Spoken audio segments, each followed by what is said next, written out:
My name is Kingston, a software engineer living in a small town in the suburbs of New Hampshire. My life, at least until recently, was what many would probably call a picture perfect. I have a small family. My wife, Genevieve, is a charming and ambitious woman who manages a large retail store. We have an 8-year-old son, Levi, who is smart, curious, and my greatest pride.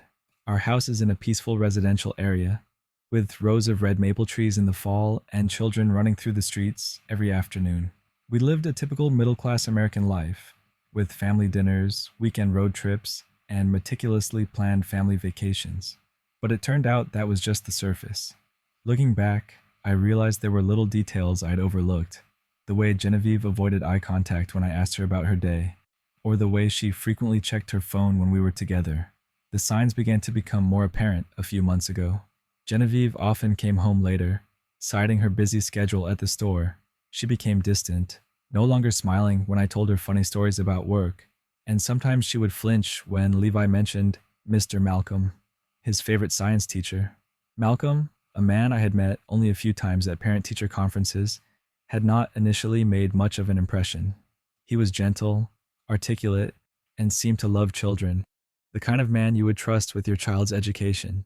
But now, whenever Levi mentioned Malcolm, I felt a nagging unease, though I couldn't quite explain why.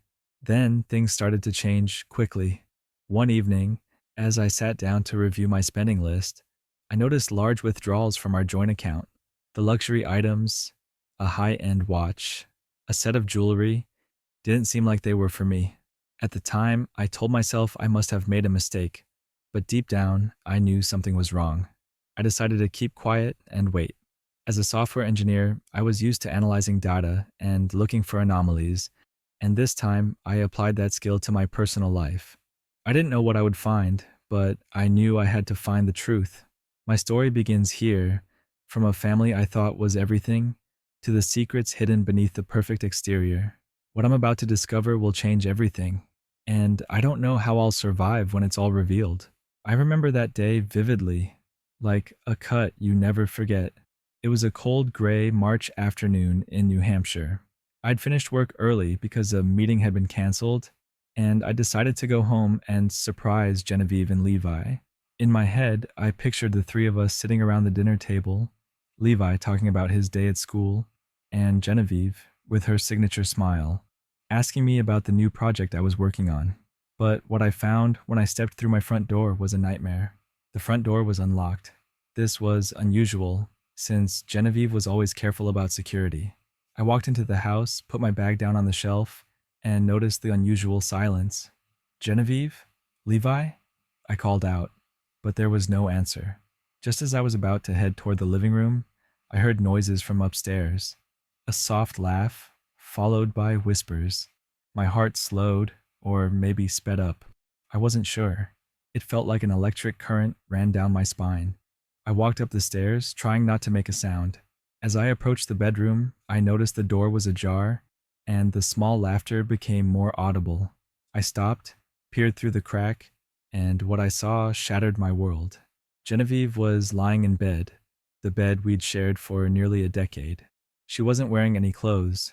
Next to her, Malcolm, Levi's teacher, was leaning over and whispering something that made Genevieve laugh, a laugh I couldn't remember the last time she gave me.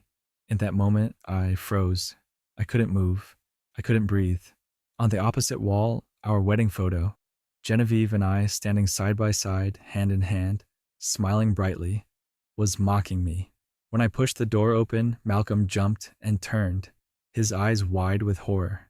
Genevieve jumped up, pulling the sheet up around her. "Kingston!" she exclaimed, but it was not the tone of a contrite person. "What are you doing here?"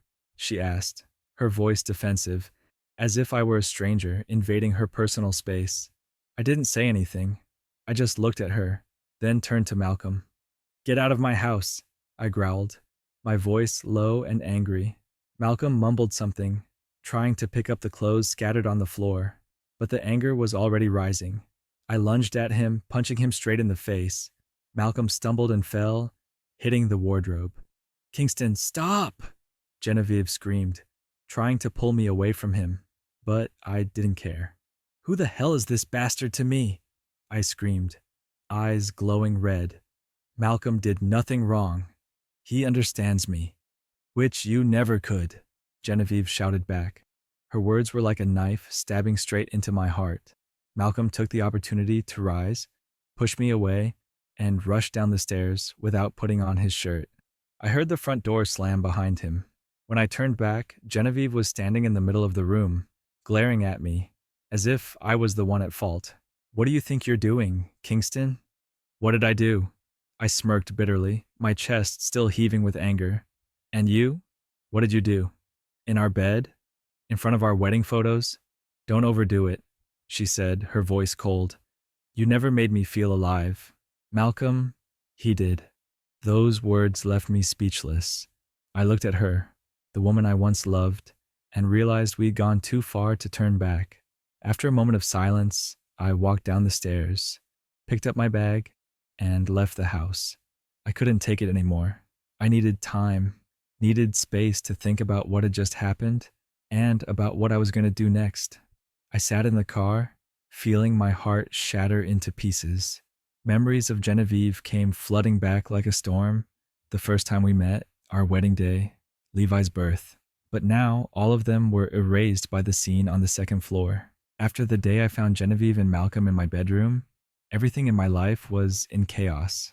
I moved into a small hotel near the center of town, leaving behind the house that had been my home. But I couldn't leave behind the painful memories. The scene replayed over and over in my head, causing sleepless nights. I needed answers, but most of all, I needed the truth. With my software engineer mindset, I began to piece things together. Genevieve's strange behavior over the past few months was now becoming clearer. But I knew that what I'd seen was not enough. I needed proof. I needed the whole truth. And to do that, I decided to examine her phone, the thing she kept with her like an extension of her body. One afternoon, after Genevieve left for work, I returned to the house I had once called my house.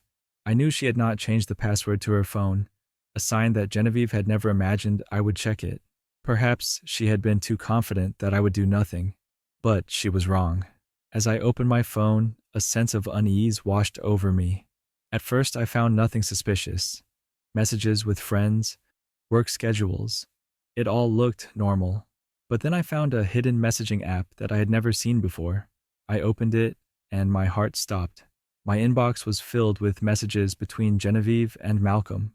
They talked every day, sent pictures, and exchanged words I never imagined Genevieve would say to anyone else. I couldn't believe my eyes when I read the words. I miss you so much that I can't concentrate on teaching. I want to give up everything and live with you. Kingston never understood me like you did. Each word was like a knife to my soul. But what angered me most were the pictures. Genevieve had sent Malcolm pictures of herself in our bedroom, in the bed I had once considered sacred. I continued scrolling, trying to control the anger that was boiling inside me. In a recent message, Malcolm mentioned that Genevieve had used our money to buy him a gift, an expensive watch that I had never heard her mention. I opened my banking app and checked my joint account. It didn't take long for me to find the unusual spending. A series of strange transactions followed. Dinners at fancy restaurants, a weekend at a hotel, and the watch Malcolm had mentioned in his text. Money that should have gone to our family was now being used to support Genevieve's illicit relationship. But what broke me the most was Levi. In one text message, Genevieve told Malcolm that she had brought Levi to his house as a cover for their encounters. She even admitted that Levi had accidentally seen them being intimate. The confession broke me. I couldn't imagine what it must have felt like for Levi to see that. An 8-year-old, innocent, and unconditionally in love with his mother. I'd always tried to protect him from the evils of the world, but his own mother had hurt him in ways I never thought possible. I sat there, in the living room where we had shared so many wonderful memories, staring at Genevieve's phone. Anger rose up in me like a tidal wave, but so did helplessness. How could I have let things get this far without realizing it? How could I have let my family get into this situation? I knew I couldn't let this go, not just because Genevieve had betrayed me, but because of Levi. I couldn't let my son grow up with a distorted image of marriage and family. I had to act. I had to protect my son and make sure Genevieve never had the chance to hurt him again. But I also knew that this was just the beginning. What I had just discovered was only part of the story. I needed to learn more, gather enough evidence to confront Genevieve and Malcolm, and this time I would not let my emotions get the best of me. I would prepare myself so that when the time came, I would expose everything, not just to protect myself, but to protect Levi. That evening, I sat in my car, parked on a secluded street not far from my house. The lights in the windows were still on, but all I could see was an empty, fake facade. I knew I couldn't cross that threshold without a clear plan. What I had just discovered not only angered me, but also compelled me to act, to stop being a silent victim. The next day, I picked Levi up from school. On the way home, my son talked about his day, his voice clear and eager as always. But this time, when Levi mentioned Malcolm, I felt my whole body tense. You like Mr. Malcolm a lot, don't you? I tried to keep my voice calm. Levi nodded, his eyes lighting up. Yes, Mr. Malcolm is very funny. Mom took me to his house the other day. I played with his dog, but I don't like to stay there for long. It's weird. I gripped the steering wheel, trying not to show my emotions. What do you mean, Levi? Levi lowered his head, his voice fading. Mom told me to be good and not tell Dad about this, but I saw you and Mr. Malcolm hugging. I don't know why, but I didn't like it. My heart was crushed. Levi, with all the innocence of an 8-year-old, had witnessed something a child should never see. Genevieve had not only betrayed me, but had also used Levi to cover up her actions. I parked the car on the side of the road and turned to look at Levi. Levi, you did the right thing by telling me. You don't have to keep any secrets, okay? I'll always be here to protect you. Levi nodded, but I saw confusion and worry in his eyes. I knew I had to do something, not just for myself, but for Levi. When Genevieve came home that night, I was ready to confront her. I tried to keep my cool, but the simmering anger inside me made every word I said sharp. We need to talk, I began, standing in the middle of the living room where we used to laugh and share dreams. Genevieve paused, confusion flickering in her eyes. What's wrong, Kingston? You look like you want to pick a fight. Not looking for trouble, I said, my voice cold. I want the truth. About Malcolm, about the expenses, about Levi. She froze. I saw her eyes waver, as if considering another lie. What are you talking about? I don't understand. Stop pretending, Genevieve, I interrupted, my voice rising. I read all your messages. I know what you did. And the worst part? You dragged Levi into this. What kind of mother are you to let your son see that? Genevieve paled, but she tried to keep her composure. You don't understand, Kingston. It's not as simple as you think. Isn't it simple? I interrupted. You had an affair. You used family money to support it. And you took advantage of our son. That seems simple enough to me. Genevieve was silent for a moment, then, like a child caught in the act, she burst into tears. But instead of feeling pity, I felt emptiness. Her tears meant nothing to me. Kingston, I didn't mean to hurt you or Levi. I felt disconnected. Malcolm made me feel heard, cared for. And that's why you destroyed your family? I asked, my voice shaking with anger. Did you ever think about Levi? What he saw? How he felt? The question left Genevieve speechless, but instead of answering, she turned away as if to hide. I stood there, looking at the silhouette of the woman I loved, and realized that everything was over. Not just our love, but also the trust, the respect, the fundamentals of marriage. I won't let this happen, I said, my voice firm. You and Malcolm will be held accountable for what happened, and I will do everything I can to protect Levi. I left the house again, leaving Genevieve alone in the living room. My anger was no longer blind. It was determination, clear and strong determination. I was going to expose everything. Genevieve and Malcolm had pushed my family to the brink, and I was going to do whatever it took to make them pay for what they had done. That night, as I held Levi to sleep in our tiny hotel room, I swore that this would be the beginning of the end of the betrayal, the end of the lies, and all the hurt Genevieve had caused. I couldn't just rely on my anger to get me through this. If I wanted to make things clear and legally justifiable, I needed more evidence, not just to protect myself, but to make sure Genevieve and Malcolm couldn't deny what they had done. I began to plan, not hastily, but with patience and careful calculation. First, I installed cameras in the house, hidden in hidden corners of the living room and kitchen, places Genevieve and Malcolm frequented. As a software engineer, I was familiar with technology and knew how to set things up without arousing suspicion.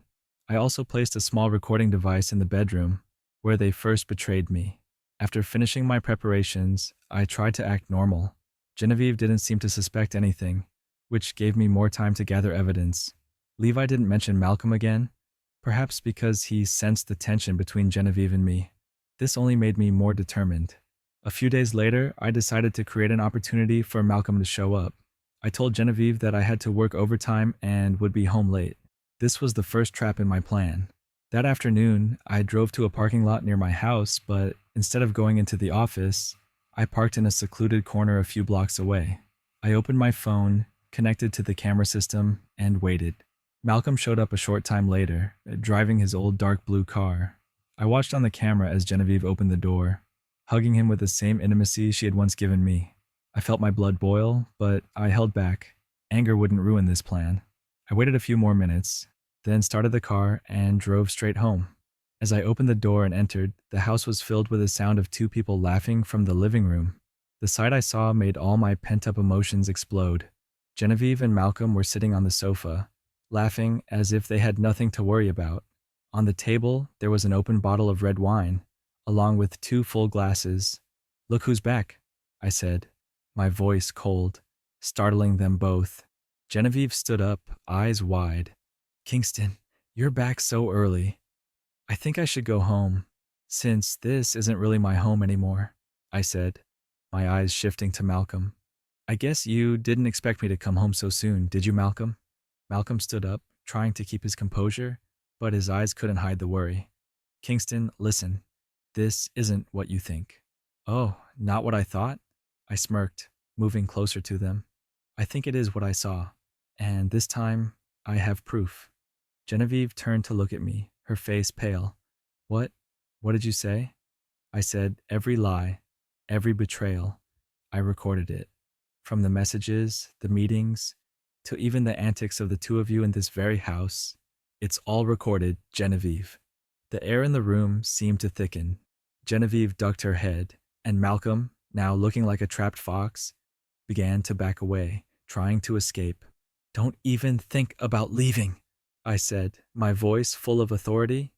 "If you take another step, I will make sure you face the law. And not just for this." Malcolm stopped, sweat beading on his forehead. I felt control returning, and it made me stronger. "Now sit down, both of you," I said, gesturing toward the sofa. "We need to talk." Malcolm sat down reluctantly on the sofa, clearly nervous, while Genevieve remained standing, her eyes flitting between me and him. I closed the door, locked it, and walked slowly toward them. The tension in the room was so intense, it felt like it could split. "We'll get this over with right here," I said, my voice full of authority. "I'm tired of playing the stupid husband in this story." Genevieve took a deep breath, trying to regain her confidence. "Kingston, you don't have to make a big deal out of this. I'm sorry for what happened, but we can work this out amicably." I laughed coldly, cutting her off. "Peaceful? After all you and he have done? Using family money to nurture this relationship? Dragging Levi into it? Don't talk to me about peaceful." Malcolm, who had been silent until now, spoke up, his voice trembling. "Kingston, I know I was wrong. I'm sorry. But I think we can work this out without taking things too far." I turned to him, my eyes cold. "Too far? What do you think I did? You think letting you two destroy my family was not going too far?" I walked over to the table, pulled my phone out of my pocket, turned on a video, and pointed it at them. It was a recording from the living room camera, Genevieve and Malcolm laughing and making out, just minutes before I got home. Genevieve's face paled, and Malcolm couldn't bear to look at the screen. I paused the video, my voice low and sharp as ever. "This is just a fraction of what I have. If I wanted to, I could send it all to the school to my divorce attorney, and even to the community you two are trying to hide this from. Kingston, you can't do this, Genevieve cried, her eyes filling with tears. I'm Levi's mother. You'll hurt our son if you make a big deal out of this. Hurt Levi? I sneered, anger rising. Did you think about Levi when you brought him to Malcolm's house to cover up your affair? Did you think about Levi when you used him as an excuse for your disgusting behavior? Don't talk to me about hurting Levi. Genevieve was speechless, and Malcolm bowed his head, not daring to say anything. I felt in complete control of the situation, but I didn't just want them to feel scared. I wanted them to understand the consequences of what they had done. Malcolm, I have gathered enough evidence to cost you your job, your reputation, and even your license to practice. You know that, right? I said, looking straight at him. He nodded, not daring to look at me. Kingston, I will do anything you ask. Just don't destroy me. I didn't destroy you, Malcolm. You did it yourself. But I'm going to give you one chance to leave. Leave this town and never come back, I said, my voice threatening. Otherwise, I'll make sure everyone knows who you really are. Malcolm stood up shakily, looking at Genevieve for a moment as if asking for help, but she just turned away. Without another word, he walked out the door like a loser running away. As the door closed, the room fell silent. Genevieve looked at me, her eyes filled with tears, but I no longer felt pity. And you, I said, my voice cold. I will not let you hurt me or Levi again. I will file for divorce. I will get custody of our child, and I will do everything in my power to make sure you never have the chance to hurt us again. Genevieve fell to her knees, sobbing, but I felt nothing but emptiness. This confrontation was the first step in my plan, but I knew it wasn't the end. I still had a long way to go to protect Levi and bring this all to light. I left the house, never looking back. This time, I didn't have to hide my feelings. I was ready to move on, not as a betrayed husband, but as a father determined to protect my son and myself from the hurt of the past. After the confrontation at home, I realized that to end things once and for all, I needed to not only protect Levi and myself, but also expose the truth to everyone involved. The betrayal was not just Genevieve hurting me, but also that Malcolm had used his position as a teacher to tear my family apart. He had not only angered me, but had also betrayed the trust of the other parents. I planned carefully. With the evidence I had gathered, the videos, the text messages, the spending, I knew I had the power to make people see the truth. I contacted the school board where Malcolm worked, requesting an emergency parent-teacher conference to discuss the conduct of some teachers. I didn't reveal the details, but I suggested that it had to do with inappropriate behavior towards students and their families. On the day of the meeting, I prepared everything. I wore a sharp suit and carried a folder containing all the evidence. When I arrived at the school, other parents were already gathered in the large hall, where people usually meet for parent-teacher conferences or school events. The atmosphere was normal at first. People greeted each other, talked about their children and everyday matters. But I knew that in just a few moments, everything would change forever. As the meeting began, the school principal stood up to speak. She was a strict but fair woman, and I knew she would listen to what I had to say. We have called this meeting to discuss some serious issues regarding teacher conduct, she said, her voice firm. Mr. Kingston Morrison has requested an opportunity to present important evidence. Mr. Kingston, please. I stood up, feeling everyone's curious eyes on me. Genevieve sat in a far corner, looking nervous, but trying to keep her face calm. I could tell she was terrified of what was coming, and that only strengthened my resolve. I thanked the school for giving me this opportunity, I began, my voice clear and weighty. What I am about to share is not easy to say, but I believe all the parents here deserve to know the truth. I showed a short video from a hidden camera in my house, showing Genevieve and Malcolm sitting on the sofa, laughing and being intimate. Nothing too explicit, but enough for everyone to recognize their relationship. A murmur spread across the hall, but I didn't stop. I have discovered that Malcolm, the science teacher we entrusted our children to, has used his position to tear apart a family. He has not only betrayed my trust, but that of all the parents here. The principal interrupted, his voice stern. Mr. Kingston, please be more specific about what you are implying. I nodded, continuing to play the text messages between Genevieve and Malcolm. The language was enough to infuriate me, especially when Malcolm mentioned using Levi as a cover to hide his relationship. A parent stood up, his face filled with indignation. Is this true? Malcolm took advantage of our children? That's not all, I said, my voice low but strong. This isn't the first time he's done this. I did some research and found out he did this to another family before he moved here. My words set the room ablaze. The parents began to chatter, some visibly angry. The principal had to knock on the table a few times to restore order. We will review all the evidence and make a final decision, the principal said, his voice serious but seemingly confused by the chaos. When the meeting ended, the atmosphere in the hall had changed completely. Curious and sometimes angry looks from the parents turned to Genevieve and Malcolm. I stood in the hallway, silently watching as everyone left. Genevieve avoided my gaze while Malcolm quickly walked out like a fugitive. But this was only the beginning. That evening, parents began sharing the story on their community's social media. They talked about what I'd said, even recording videos and photos from the meeting to spread the word. The news quickly spread throughout town, not just the school. Malcolm became the target of criticism, and it didn't take long for others to come forward with their own stories. 3 days later, I received a call from the principal. Her voice was serious, but she couldn't hide her confusion. Mr. Morrison, I need to inform you that we have suspended Malcolm pending further investigation.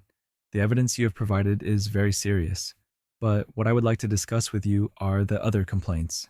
Another complaint? I frowned, feeling a twinge of unease. 4 other parents contacted us after the meeting, she said. They alleged that Malcolm had engaged in inappropriate behavior toward them or their families. One of them is even considering filing a lawsuit. I was speechless. This was beyond what I had expected. Malcolm had not only destroyed my family, but had also hurt many others. So, what's the next step? I asked. We will cooperate with law enforcement to further investigate. Thank you for speaking up, Mr. Morrison. This is difficult, but it is necessary. I hung up, feeling a weight lifted, but I knew it wasn't over yet. That evening, Genevieve came to see me. She knocked on the door of my temporary apartment, her face tired and her eyes filled with worry. I opened the door, but didn't invite her in. Do you have a few minutes? She asked, her voice soft, almost pleading. I crossed my arms and leaned against the doorframe. Go ahead. I know I was wrong. I can't justify what I did. But you have to understand, I didn't think it would go this far, she said, her eyes filling with tears. This far? I chuckled. Genevieve, you betrayed me, used Levi, and now you dare say you didn't think it would go this far? What are you trying to do? Seek my pity? She bowed her head, silent for a moment before continuing. I know I've destroyed our family, but please don't let this hurt Levi anymore. He needs both his mother and father. Levi's already hurt, I said, my voice as sharp as a knife. But I won't let him suffer any longer. I will take custody of him, and I will do everything I can to protect him from your selfishness. Genevieve said nothing more. She nodded, as if accepting her fate, and left. Days later, things got worse for Malcolm. A parent filed a formal lawsuit against him, accusing him of harassment and breach of trust. News of the lawsuit hit local media, and Malcolm was instantly thrust into the spotlight. Genevieve, though not sued, did not escape public criticism. She was fired from her retail job because her personal scandals had tarnished the company's image. I heard that she had to move out of our shared home and into a small apartment in town. I'm not gloating, but I feel some justice is being served. Those who broke my trust, took advantage of my love and sincerity, finally had to face the consequences of their actions. I know it's not over yet. The custody battle for Levi is still ahead of me, but I feel stronger than ever. A few weeks after the meeting, I received a letter from Genevieve's attorney. She had formally agreed to the divorce, but was asking for sole custody of Levi. This didn't surprise me. Genevieve had always tried to be a good mother, even though she had completely failed at it. I prepared for the legal battle with determination and clarity. I provided my attorney with all the evidence, from text messages to accounts of domestic abuse, to Levi witnessing inappropriate behavior between Genevieve and Malcolm. When the court called for a hearing, I knew it was time to lay it all out.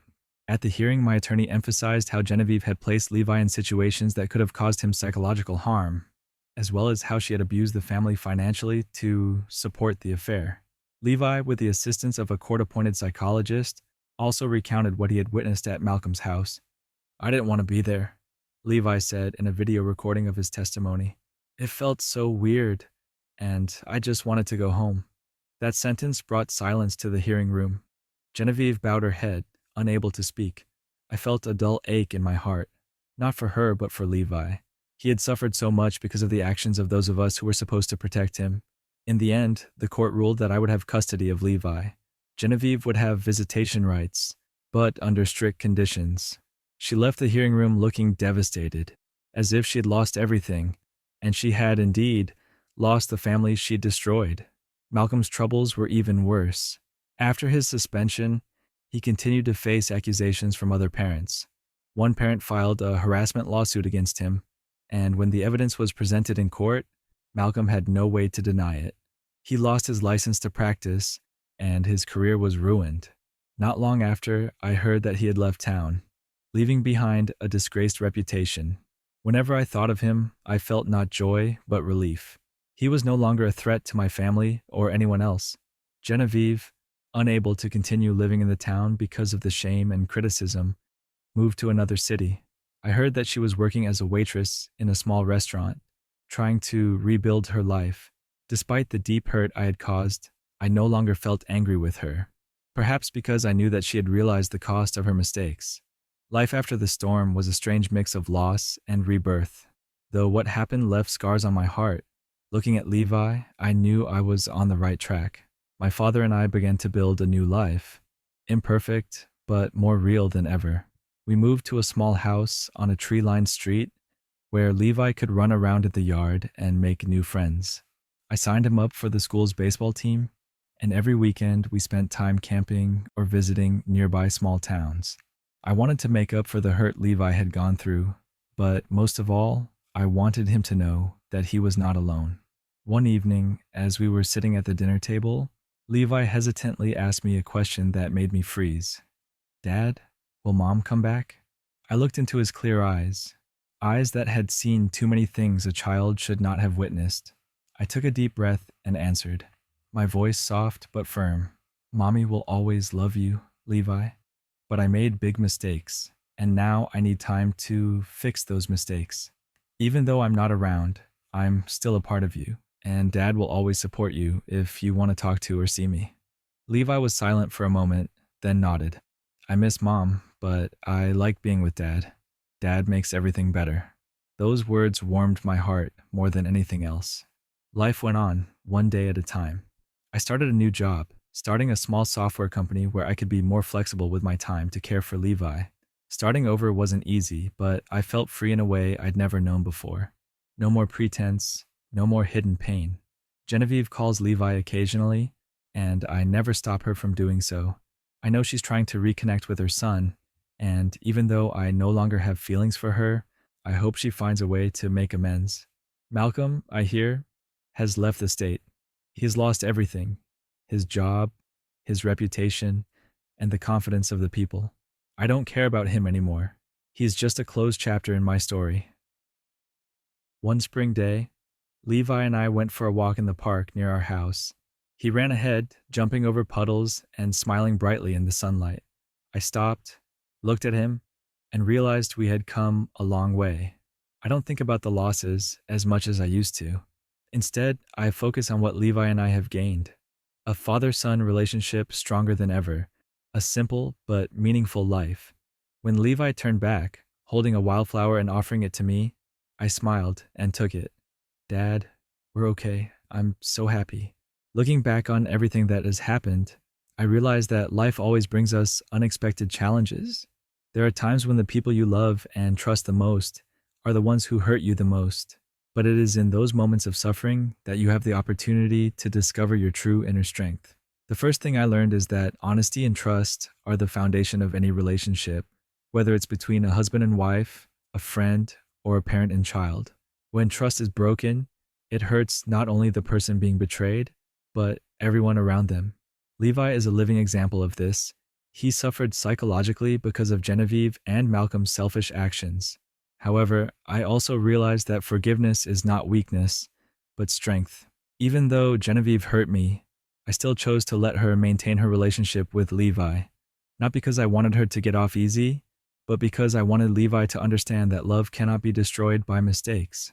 Forgiveness does not mean forgetting, but learning to live with the wounds and not letting them define your future.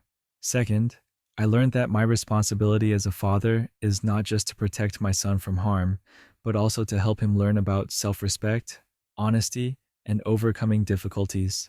Levi taught me that children have an incredible capacity for resilience when they are loved and guided properly.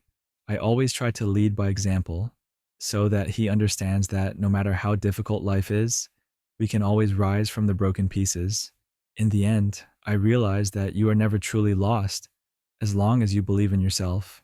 There will be times when you feel like everything is falling apart, but if you don't give up, you can rebuild your life from scratch. Not only did I protect Levi, but I also found my own self worth and self respect. This story has taught me that life, though full of disappointments and pain, always gives you the opportunity to start over. You cannot change the past, but you can decide how you face it and move forward. And sometimes the wounds are the foundation for building a stronger and more meaningful life. If you're experiencing sad stories in your marriage, try to overcome them. I hope my story will bring you many lessons and great motivation.